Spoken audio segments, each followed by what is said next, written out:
Welcome back to YouTube channel JK paramedical info. यहाँ पर आपकी जो है वो प्रोविजनल मेरिट लिस्ट जो है वो आउट हो चुकी है। प्रोविजनल मेरिट लिस्ट इसलिए होती है ताकि जिन कैंडिडेट्स ने एग्जामिनेशन दिया था, जिनके चाहे 1 मार्क्स से लेके चाहे आपके 100 मार्क्स हैं, चाहे 120 मार्क्स हैं, सबके जो है वो नेम इस पीडीएफ में जो है वो मेंशन होते हैं। ठीक है। जीएनएम एएनएम वाले कैंडिडेट जिन्होंने अभी जो एग्जामिनेशन दिया था 2 जून 2024 को, उनको जहाँ पर जो है वो रिजल्ट आउट हो चुका है, उनकी जो पीडीएफ है यहाँ पर ये मेंशन है। सारी डिटेल्स सुन लेना पहले। रैंक तो आपको पता चल ही जाएंगे, रैंक आप लोग देख ही लेंगे कितने मार्क्स आए हैं कितने नहीं आए हैं। ठीक है, चाहे आप अभी देखें चाहे 5 मिनट बाद देखें। अगर आपको थोड़ी ज़्यादा जल्दी है तो आप लोग पहले जाके अपने अपने रैंक देख लें, उसके बाद आकर पीडीएफ में डिटेल सुन लेना, क्योंकि काफ़ी सारी जो मिस्टेक्स हैं, करेक्शन किस तरह से करवानी है, ठीक है, मार्क्स किस तरह से अलॉट होंगे, सीट किस तरह से अलॉट होंगे, सारी बातें अभी हम आगे इसी वीडियो में डिस्कस करने वाले हैं। 4 से 5 मिनट आप लोग वेट कर लीजिए, सारी डिटेल्स आपको जो है वो कंफर्म हो जाएंगी। ठीक है। तो सबसे पहले आपका सब्जेक्ट क्या है इस नोटिफिकेशन का? आपकी प्रोविजनल मेरिट लिस्ट जो है वो रिजल्ट जो है वो आउट हो चुका है 2 जून को। जिन कैंडिडेट्स ने एग्जामिनेशन दिया था उनकी जो लिस्ट है यहाँ पर एंश्योर ए में। ठीक है। Ensure A of the this notification. ठीक है। जेके बोपी को कोई भी रिप्रेजेंटेशन नहीं मिली है जो है वो आंसर की के रिगार्डिंग के, किसी का कोई क्वेश्चन गलत है या फिर किसी का कुछ भी मतलब क्वेश्चन गलत है या फिर उसका आंसर गलत है, कोई भी रिप्रेजेंटेशन नहीं थी, तो उसके अकॉर्डिंग जो है वो आपकी जो है वो लिस्ट आउट हो चुकी है। ठीक है। देन नेक्स्ट यहाँ पर क्या मेंशन है कि अब जब जो है आपकी सीट किस तरह से अलॉट होंगी आपको। ठीक है। अगर किसी कैंडिडेट के for example in some cases क्या होता है कि दो कैंडिडेट्स के मार्क्स जो हैं वो सेम आ जाते हैं। ठीक है। अगर आपकी रैंक 6 और 7 है, मार्क्स आपके सेम आ चुके हैं, पॉइंट बिल्कुल सेम है, दो कैंडिडेट को 6 रैंक अलॉट हो गया फॉर एग्जाम्पल के लिए। ठीक है। तो देन उनको जो है वो सीट कैसे मिलेगी, सिलेक्शन कैसे होगा उनका? तो सबसे पहले आपके जो है वो केमिस्ट्री के मार्क्स देखे जाएंगे। एंट्रेंस में आपने केमिस्ट्री के मार्क्स कितने लिए हैं, जिसके केमिस्ट्री के मार्क्स ज़्यादा होंगे उनको जो है वो सीट अलॉट सबसे पहले हो जाएगी। देन अगर केमिस्ट्री के भी सेम है फिर फिजिक्स के देखे जाएंगे मार्क्स इसी तरह से। अगर फिजिक्स के भी सेम है देन बायोलॉजी के देखे जाएंगे। अगर physics chemistry biology in case तीनों के मार्क्स सेम हैं आपके, देन आपके जो वो कैंडिडेट ओल्डर इन एज होगा, ठीक है, और आपके मार्क्स फिजिक्स केमिस्ट्री बायोलॉजी में थोड़े से ज़्यादा होंगे, तो आपको जो है वो सीट सबसे पहले मिल जाएगी। तो ये 3-4 केसेस हैं। ये केसेस के अलावा जो है वो कोई भी न्यू केसेस नहीं बनते हैं। इतने केसेस से आराम से जो है वो सॉर्ट आउट हो जाता है। ठीक है। देन हम नेक्स्ट बात कर लें। अगर किसी कैंडिडेट को यहाँ पर लिस्ट को लेकर, अपने मार्क्स को लेकर अगर कुछ दिक्कत है, कोई रिप्रेजेंटेशन है उनकी, कोई क्वेरीज़ हैं, तो जेके पोपी ऑफिस में आपको सेम जाना है। पेमेंट रिसिप्ट कटवानी है 1000 रुपीज़ की, और आपको जो है वो जेके पोपी में अपना रिप्रेजेंटेशन दे देनी है कि हमारा जो है वो रिज़ल्ट करेक्ट नहीं आया है, हमारे मार्क्स इतने बनते थे या इतने बनने चाहिए थे। ठीक है। ये आपकी नेक्स्ट बात होगी।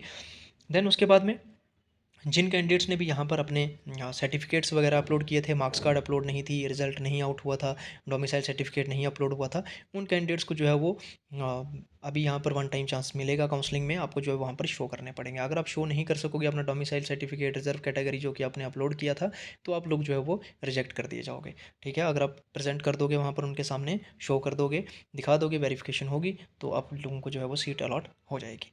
नेक्स्ट हम बात कर लेते हैं आपकी यहाँ पर कि किसी भी कैंडिडेट का यहाँ पर एप्लीकेशन फॉर्म फिलअप भरते समय जो है वो फिलअप करते समय जो है वो काफ़ी सारी मिस्टेक्स होती हैं। कुछ की नेम्स में हो जाती हैं, पेरेंटेज में हो जाती हैं, डीओबी में हो जाती हैं, कैटेगरी सर्टिफिकेट जेंडर में हो जाता है। ठीक है। अगर कुछ भी दिक्कत आती है तो आप जो है वो सेम जो है विदिन 7 डेज़ जो है वो आप जेके पोपी ऑफिस में जाकर अपनी करेक्शन करवा सकते हैं। आज रिजल्ट आपका जो है वो 19 जून को आया है।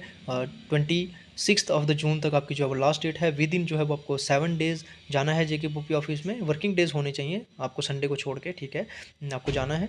ठीक है। 10 to 4 के बीच भी अगर जाएंगे आराम से जो है वो आपकी यहाँ पर करेक्शन हो जाएगी।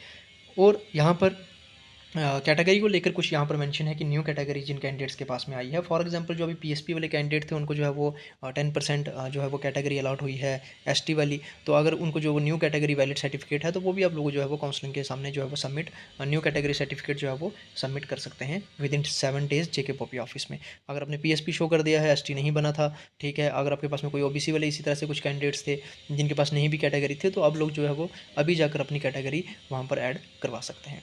ठीक है। तो ये थी पूरी डिटेल्स ऑल ओवर। और बाकी जो है वो एंश्योर यहाँ पर मेंशन है, मैं आपको पूरा यहाँ पर दिखा देता हूँ डिटेल में। एंश्योर में हम थोड़ा सा स्क्रॉल डाउन करेंगे इस तरह से। यहाँ पर सबसे पहले आपके रोल नंबर मेंशन होंगे, आप बाय रोल नंबर चेक कर सकते हैं, by name by father name check कर सकते हैं। यहाँ पर देन जेंडर मेंशन होगा, आपकी डीओबी मेंशन होगी, कैटेगरी यहाँ पर मेंशन है। ठीक है। आपकी जनरल है, ओबीसी है, आरबीए है, कुछ भी यहाँ पर मेंशन होगी। सब कैटेगरी भी यहाँ पर मेंशन है। कोर्स किसके लिए अप्लाई किया था, अगर आपने जीएनएम एएनएम दोनों के लिए टिक किया था तो यहाँ पर इस तरह से आ जाएगा जीएनएम एएनएम। देन जिन कैंडिडेट ने सिर्फ जीएनएम के लिए क्लिक किया था यहाँ पर जीएनएम आ जाएगा। मार्क्स जो है वो सबसे टॉप स्कोरिंग कैंडिडेट यहाँ पर मैं आपको बता दूँ 98.25 जो है वो कैंडिडेट वाला सबसे रैंक 1 पे है। ठीक है, तो रैंक 1 यहाँ पर मेंशन है। इसी तरह से आपके रैंक किस तरह से अलॉट हैं आगे, विद इन 5 टू 6 डेज़ आप मान लीजिए, या फिर 10 डेज़ भी लगा सकते हैं आप, कि आपकी जो है वो काउंसलिंग के लिए आपकी एक लिस्ट आउट होगी जिसमें आपके रैंक मेंशन होंगे, फ्रॉम रैंक 1 टू रैंक जो है वो 500 तक। फॉर एग्जांपल आपके जो है वो आपको काउंसलिंग के लिए बुलाया जाएगा, आपको काउंसलिंग के लिए जाना है, अपने अपने कॉलेजेस, मेरिट लिस्ट अलॉट होगी। कॉलेजेस का नहीं पता है आपको कौन कौन से कॉलेजेस हैं आपके जीएनएम के, जम्मू डिवीज़न में, कश्मीर डिवीज़न में, तो आप लोगों को जो है वो वहाँ पर बता दिया जाएगा। ऑलरेडी वीडियो अपलोड है हमारे चैनल पर, जेके पॉपी वाली प्लेलिस्ट में जाएँ, जाकर 2024 वाला ई वोचर देख लीजिए एक बार। जीएनएम और एएनएम का आपको पूरा कंफर्म हो जाएगा। जेके पॉपी ऑफिस का यहाँ पर जाकर सबमिट करवाने हैं। जम्मू डिवीज़न वाले जो कैंडिडेट हैं, जम्मू के 10 डिस्ट्रिक्ट्स के कैंडिडेट, जम्मू डिवीज़न में हेड ऑफिस है जेके पॉपी का, आप गूगल में सर्च करेंगे मिल जाएगा।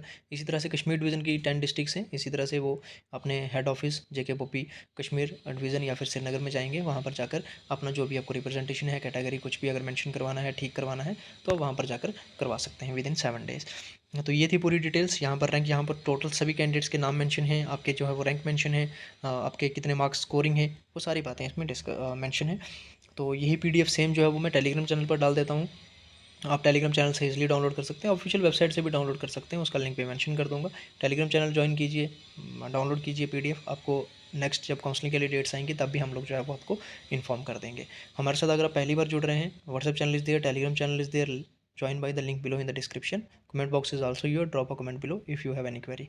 ठीक है, थैंक यू सो मच।